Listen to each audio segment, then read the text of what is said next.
Hello friends, कैसे हैं आप लोग। उम्मीद करते हैं साथियों आप लोग अच्छे होंगे। दोस्तों जैसा कि पता है 3 फेज़ों का ग्रुप डी का एग्ज़ाम यहाँ पे समाप्त हो चुका है।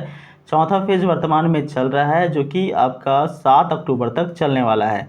साथियों आज के इस वीडियो में बात करने वाले हैं इन 4 प्रमुख फेज़ों में से किस जोन का कट ऑफ सबसे कम जाएगा, किस जोन का कट ऑफ हाई जा सकता है, आंसर की आपका कब तक जारी हो सकता है। इन सभी बातों के ऊपर यहाँ पे विश्लेषण करने वाले हैं। दोस्तों जैसा कि आप पेपर दे करके आए होंगे तो पैटर्न तो आपको पता ही होगा। रीजनिंग के अंदर जो है वो टोटल आपका 30 मार्क्स का प्रश्न पूछा जा रहा है। मैं यहाँ एवरेज कैंडिडेट का बात कर रहा हूँ। अगर वो एवरेज कैंडिडेट है तो अप्रॉक्स में 20 से लेकर के 22 क्वेश्चन जो है वो सही करके आए हैं। मान के चलते हैं दोस्तों 22 मार्क्स के आसपास जो है उनका सही हो रहा है। वहीं मैथ का जैसा कि दोस्तों टोटल आपका 25 मार्क्स का प्रश्न पूछा जा रहा है और इसमें एवरेज स्टूडेंट जो है वो 18 के आसपास प्रश्न जो है वो सही करके आ रहे हैं। ठीक है। साइंस की बात करें साथियों तो साइंस में भी आपका 25 मार्क्स का क्वेश्चन पूछा जा रहा है जो कि काफ़ी टिपिकल है। जिन्होंने क्लास 10th का यहाँ पे साइंस पढ़ के रखा है, एनसीईआरटी पढ़ा है साथ में और साथ में किसी को पढ़ाया है दोस्तों, तो ऐसी स्थिति में उनका साइंस बेहतर हो पाएगा। अन्यथा जो जनरली केवल लूसेंट अथवा किसी और वन लाइनर यहाँ पे साइंस पढ़ के जा रहे हैं उनका तो यहाँ पे कुछ भी काम नहीं बनने वाला है। उनका मुश्किल से 5 से 7 क्वेश्चंस सही होने वाले हैं। जिन्होंने यहाँ पे 10th साइंस अच्छे से पढ़ा है एनसीईआरटी को अथवा पढ़ाया है उन्हीं का यहाँ पे साइंस बेहतर जा रहा है। तो एक एवरेज स्टूडेंट का जिन्होंने कम से कम क्लास 10th का साइंस को पढ़ा है लास्ट टाइम में जब उनका एग्ज़ाम था, उनका जो स्कोर है दोस्तों अप्रॉक्स में 15 के आसपास यहाँ पे बन पा रहा है। ठीक है।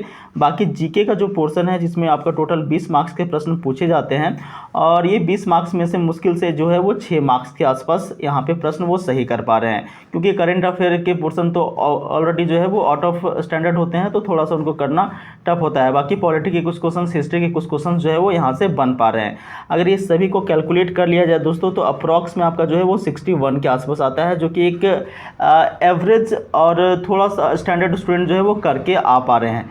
तो देखिए एक एवरेज स्टूडेंट जिन्होंने अच्छी तरीके से पढ़ाई की है उनका स्कोर यहाँ पे 61 आ रहा है। तो भाई कटअप जो है वो 70 से पार जाने की कोई संभावना ही नहीं बनती। आपका जो कटअप है दोस्तों वो 60 के आसपास ही रहने वाला है, बहुत ज़्यादा आगे पीछे यहाँ से नहीं हो पाएगा।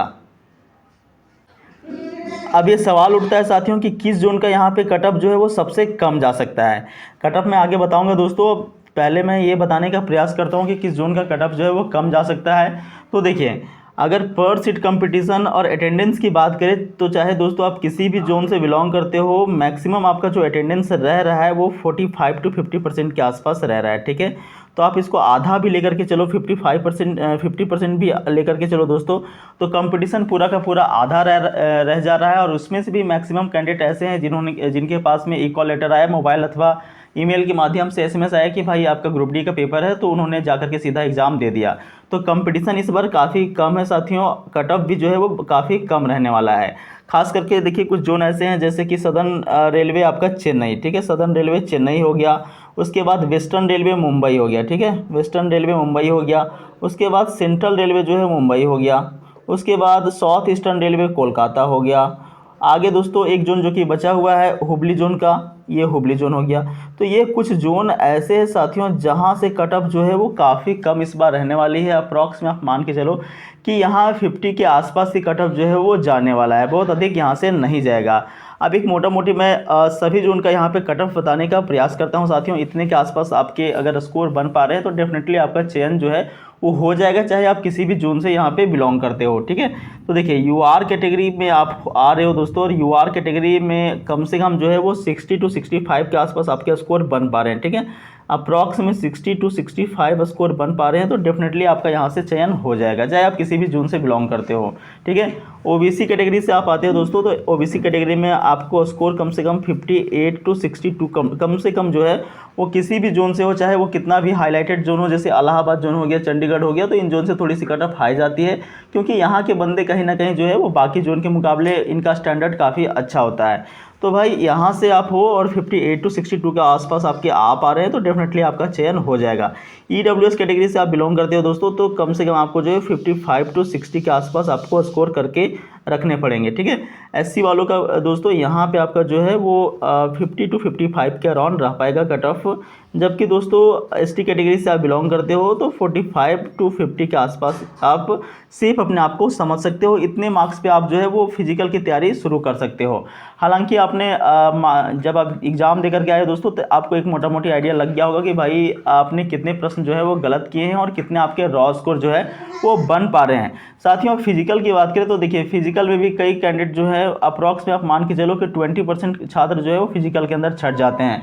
तो इतने भी रॉ स्कोर बन रहे हैं ना दोस्तों, तो डेफिनेटली आपको फिजिकल की तैयारी शुरू करनी चाहिए, क्योंकि फिजिकल के अंदर भी कई लड़के छट जाते हैं। तो अपने आप को वहाँ पे क्वालिफाई करने के लिए दोस्तों आपको अभी से तैयारी करने की ज़रूरत पड़ जाएगी।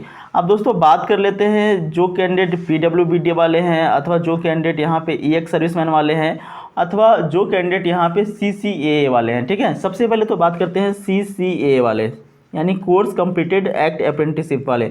इन कैंडिडेट की बात करें दोस्तों तो इनका जो चयन है ना, बस आपका जो कट ऑफ मार्क्स होता है, बस आपका जो क्वालिफाइंग मार्क्स होता है उतने पे इनका चयन हो जाएगा। भाई 100 में से आप 33 करके आओ, 33 सही करके आओ, इतने में से आपका फाइनल सिलेक्शन हो जाएगा, इसकी गारंटी मैं लेता हूँ। ठीक है, अब बात करते हैं PWBD वाले दोस्तों, तो इनका जो है वो कम से कम इनको जो है वो 45 के अराउंड मार्क्स यहाँ पे लेकर के आने होंगे दोस्तों। यहाँ पे इनको जो है वो 40 से लेकर के 45 मार्क्स सिक्योर करने हैं, तब इनका चयन जो है वो फाइनल मेरिट तक इनको पहुँचाने में सहायता कर सकता है। वहीं साथियों, अगर EX सर्विसमैन वाले कैंडिडेट की बात करें, जो रिटायर्ड सर्विसमैन वाले कैंडिडेट हैं, तो इनको जो है वो कम से कम 40 to 45 स्कोर करने पड़ेंगे फाइनल सिलेक्शन के लिए।